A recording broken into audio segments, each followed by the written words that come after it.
Hi everyone, welcome to our channel. കണ്ണനും അമ്പാടിയായി കഴിഞ്ഞ മാസം ഒരു ഔട്ടിംഗ് പോയിരുന്നു. ആ വീഡിയോ ആണിത്. ഗോവയിൽ വന്നപ്പോൾ തൊട്ടുള്ള എൻ്റെ ഒരു ആഗ്രഹമായിരുന്നു ഡോണാപോള വ്യൂ പോയിൻ്റ് കാണണമെന്ന്. അങ്ങോട്ടേക്കാണ് നമ്മുടെ ഈ യാത്ര. കണ്ണൻ ഇപ്പോൾ 3 വയസ്സും അമ്പാടിക്ക് 2 വയസ്സും ആവാൻ പോകുന്നു. ഇവരുമായിട്ട് അധികം ലോങ് ട്രിപ്പ് ഞങ്ങൾ പോവാറില്ല. അവരുടെ ഡെയിലി റുട്ടീൻ മാറിപ്പോയാൽ പിന്നെ കരച്ചിലും വാശിയൊക്കെ ആവും. കണ്ണൻ ഒട്ടും അഡ്ജസ്റ്റ് ചെയ്യില്ല. അമ്പാടി കുറച്ചൊക്കെ അഡ്ജസ്റ്റ് ചെയ്യും. പിന്നെ രണ്ടാളെയും എടുത്ത് നടക്കണം. കണ്ണൻ കുറച്ചൊക്കെ നടക്കും, എന്നാലും ശ്രദ്ധിക്കണം. എടുത്ത് നടക്കുമ്പോൾ നമുക്കും ഒരു ബുദ്ധിമുട്ട് തോന്നും. കുറേയൊക്കെ എടുത്ത് നടക്കുമ്പോൾ നമുക്ക് ആ കാണാനുള്ള ഒരു ഇതൊന്നും ഉണ്ടാവില്ല, ആകെ ക്ഷീണിക്കും. ഇത് ഞങ്ങൾ താമസിക്കുന്ന സ്ഥലത്ത് നിന്ന് 40-45 മിനിറ്റ് ഉണ്ട് ഈ ഡോണാപോള വ്യൂ പോയിൻറ്റിലോട്ട് ദൂരം.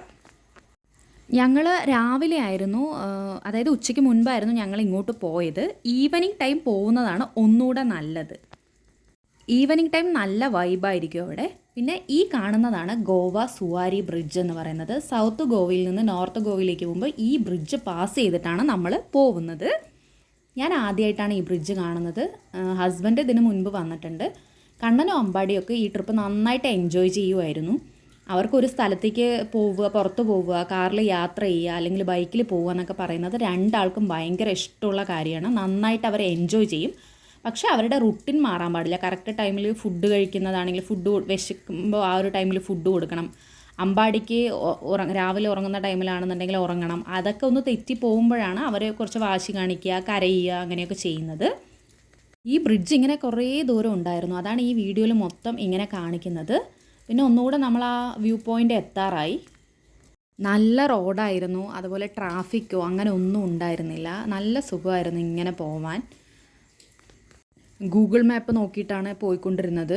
കറക്റ്റായിട്ട് തന്നെ അവിടെ എത്തി. ഒരു ലാഗും ഉണ്ടായിരുന്നില്ല. എവിടെയും നിൽക്കേണ്ടി വരിക അങ്ങനെ ഒന്നും ചെയ്തില്ല. കുഞ്ഞുങ്ങളെയൊക്കെ വെച്ച് ഇങ്ങനെ ഫ്രണ്ട് സീറ്റിൽ തന്നെയായിരുന്നു ഞാൻ ഇരുന്നത്. ഹസ്ബൻഡ് വളരെ സ്ലോ ആയിട്ടാണ് അങ്ങോട്ട് പോയിക്കൊണ്ടിരുന്നത്. അങ്ങനെ കുറേ നമ്മൾ അങ്ങോട്ട് പോയി. കുറച്ചൊരു 40-45 മിനിറ്റൊക്കെ നമ്മൾ ട്രാവൽ ചെയ്ത് ഒരു 11 മണിയാകുമ്പോൾ നമ്മൾ ഡോണാപോള വ്യൂ പോയിൻറ്റിലെത്തി. ഈ വീഡിയോ ഞാൻ ടിക്കറ്റ് എടുത്ത് അകത്ത് കയറുന്നതിന് മുൻപ് എടുത്തതായിരുന്നു. അതുപോലെ ഇതിൻ്റെ എൻട്രൻസിൻ്റെ ഫ്രണ്ടിൽ കുറച്ച് ആ സ്ട്രീറ്റിൽ കുറച്ച് നമുക്ക് ഷോപ്പ് ചെയ്യാൻ പറ്റിയ കുറച്ച് ഷോപ്സ് ഉണ്ട്. കുഴപ്പമില്ലാത്ത നല്ല വിലക്കുറവിൽ നല്ല നല്ല സൈഡ് ബാഗ്സും അതുപോലെ ക്യാപ്പ്, ഗോവ ഡ്രസ്സ്, അത് കുഞ്ഞുങ്ങൾക്കുള്ള ഡ്രസ്സ് അതൊക്കെ ഉണ്ടായിരുന്നു. അപ്പോൾ അതൊക്കെ ഞാൻ നോക്കി അവിടെ നിന്നിട്ടാണ് ഇതിനകത്തോട്ട് കയറിയത്. ഇവിടെ ഒരുപാട് ഫോറിനേഴ്സും ഉണ്ടായിരുന്നു, അതുപോലെ തന്നെ മലയാളികളും ഉണ്ടായിരുന്നു. കുറച്ച് പേരെയൊക്കെ കണ്ട് നമ്മൾ പോയി സംസാരിച്ചിട്ടുണ്ടായിരുന്നു. കണ്ണനും അമ്പാടിയും നന്നായിട്ട് എൻജോയ് ചെയ്യുന്നുണ്ടായിരുന്നു. കണ്ണന് ബീച്ച്, കടൽ ഇങ്ങനെയൊക്കെ കാണാൻ ഭയങ്കര ഇഷ്ടമാണ്. അമ്പാടിക്ക് കുറച്ച് പേടിയാണ്. ബീച്ചിലൊന്നും പോയാൽ അവൻ താഴെ ഇറങ്ങാറില്ല. പക്ഷേ കണ്ണൻ നന്നായിട്ട് എൻജോയ് ചെയ്യുമായിരുന്നു. ഇവിടെ നന്നായിട്ട് എൻജോയ് ചെയ്തുകൊണ്ടിരിക്കുമായിരുന്നു. പിന്നെ എന്നും പതിവ് പോലെ നമ്മൾ കുറേ വീഡിയോസ്, കുറേ ഫോട്ടോസൊക്കെ എടുത്തു. ഈ കാണുന്നതാണ് ശരിക്കുള്ള ഡോണാപോള വ്യൂ പോയിൻറ്റ്. ഇതിൻ്റെ മുകളിൽ കയറി നമുക്കിങ്ങനെ കടലും മലയും ആകാശവും എല്ലാം കൂടി ഇങ്ങനെ ഒരുമിച്ച് കാണാം. നല്ല ഭംഗിയാണ് ആ ഒരു വ്യൂ പോയിൻറ്റ്. ഗോവയിൽ ആരെങ്കിലും വരികയാണെന്നുണ്ടെങ്കിൽ ഈ സ്ഥലം ഒരിക്കലും മിസ് ചെയ്യരുത്. അത്രയും നല്ലൊരു വ്യൂ പോയിൻ്റാണ്. നമുക്ക് ഇങ്ങനെ പീസ്ഫുള്ളായിട്ട് നന്നായി ആസ്വദിച്ച് ലയിച്ച് ഇതിലിങ്ങനെ നമ്മൾ നിന്ന് പോകും ഇവിടെ ഓരോ വ്യൂസും കണ്ടാൽ.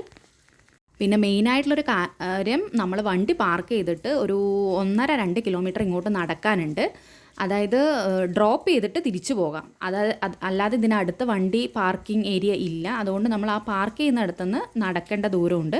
ഞങ്ങൾ ഇങ്ങോട്ട് വരുന്ന സമയത്ത് നമുക്കൊരു ടാക്സി ലിഫ്റ്റ് തന്നിട്ടുണ്ടായിരുന്നു. കുഞ്ഞുങ്ങളെയും കൊണ്ട് നടന്ന് വരുന്നുണ്ട്. അപ്പോൾ അവർ വിളിച്ച് നമ്മളെ കയറ്റി. തിരിച്ചു പോകുമ്പോൾ ഈ 2 കിലോമീറ്റർ നമ്മൾ നടന്നിട്ട് തന്നെയാണ് പോയത്. നല്ലൊരു പ്ലേസാണ്. ഞങ്ങളൊരു 2 മണിക്കൂറൊക്കെ അവിടെ സ്പെൻഡ് ചെയ്തു. ഷോപ്പിങ്ങും ഈ വ്യൂ പോയിൻ്റുമായിട്ട് തന്നെ 2 മണിക്കൂർ. ആ സമയം പോയതൊന്നും അറിഞ്ഞില്ല. എനിക്ക് ഒരുപാട് ഇഷ്ടപ്പെട്ടു. അത്രയും നല്ലൊരു സ്ഥലമാണ്. ആ കടലൊക്കെ കാണാനും മലകൾ കാണാനും എല്ലാം നല്ലൊരു രസമായിരുന്നു. ആ മുകളിൽ പോയിട്ടുള്ള ഒരു വ്യൂ പോയിൻ്റ് ആ ഒരു വ്യൂ ഞാൻ എടുത്തിട്ടില്ല, ഷൂട്ട് ചെയ്തിട്ടില്ല. കാരണം അവിടെ ഭയങ്കര ക്രൗഡായിരുന്നു. കുഞ്ഞുങ്ങളെ നോക്കണം, ആ വീഡിയോ ഷൂട്ട് ചെയ്യാനായിട്ട് എനിക്ക് പറ്റിയില്ല. അവിടെ നിന്ന് വീഡിയോ എടുക്കാൻ പറ്റാത്തതിൽ എനിക്ക് ഒരുപാട് വിഷമമായി. കാരണം ആ ഒരു തിരക്കിൽ കുഞ്ഞുങ്ങളെയും ശ്രദ്ധിക്കണം, മൊബൈൽ പിടിച്ച് ഇങ്ങനെ നിൽക്കണ്ടെന്ന് കരുതി എടുത്തില്ല. അങ്ങനെ നമ്മൾ അവിടെ നിന്ന് ഒരു ജ്യൂസൊക്കെ കുടിച്ച് ഷോപ്പിംഗ് കഴിഞ്ഞ് വ്യൂ പോയിൻ്റൊക്കെ കണ്ട് അവിടെ നിന്ന് തിരിച്ചു. ഇവർക്ക് കുറച്ച് ഞാൻ ഫുഡ് എടുത്തിട്ടുണ്ടായിരുന്നു. അപ്പോൾ തിരിച്ച് വരുന്ന വഴി ഞാൻ രണ്ടാൾക്കും കുറച്ച് ഫുഡൊക്കെ കൊടുത്തു. സ്നാക്സൊക്കെ എടുത്തിട്ടുണ്ടായിരുന്നു, അതൊക്കെ കൊടുത്തു. അങ്ങനെ അവർ നന്നായിട്ട് എൻജോയ് ചെയ്യുന്നുണ്ടായിരുന്നു. അമ്പാടി ഉറങ്ങി, കണ്ണൻ മാത്രമാണ് പിന്നെ ഉണ്ടായിരുന്നത്. തിരിച്ച് വരുന്ന വഴി അങ്ങനെ ഞങ്ങൾ അവിടുത്തെ വിശേഷങ്ങളൊക്കെ രണ്ടാളും ഷെയർ ചെയ്ത് ഇങ്ങനെ വന്നു. നല്ലൊരു ദിവസമായിരുന്നു. എനിക്കിങ്ങനെ ഇപ്പോൾ ഹസ്ബൻഡ് ഡ്യൂട്ടി ഇല്ലാത്ത സമയത്ത് കുഞ്ഞുങ്ങളെയൊക്കെ കൊണ്ട് ഇങ്ങനെ പുറത്തു പോകാമെന്ന് പറഞ്ഞാൽ എനിക്ക് ഭയങ്കര സന്തോഷമുള്ള കാര്യമാണ്. നമുക്ക് അധികം ഒരുപാട് ദൂരം പോയില്ലെങ്കിൽ അടുത്തുള്ള ഇങ്ങനെ ചെറിയ ചെറിയ സ്ഥലങ്ങളിലൊക്കെ പുറത്തിറങ്ങുക എന്ന് പറഞ്ഞാൽ തന്നെ എനിക്ക് ഭയങ്കര സന്തോഷമുള്ള കാര്യമായിരുന്നു. നല്ലൊരു ദിവസമായിരുന്നു. നന്നായിട്ട് ഞാൻ എൻജോയ് ചെയ്തു.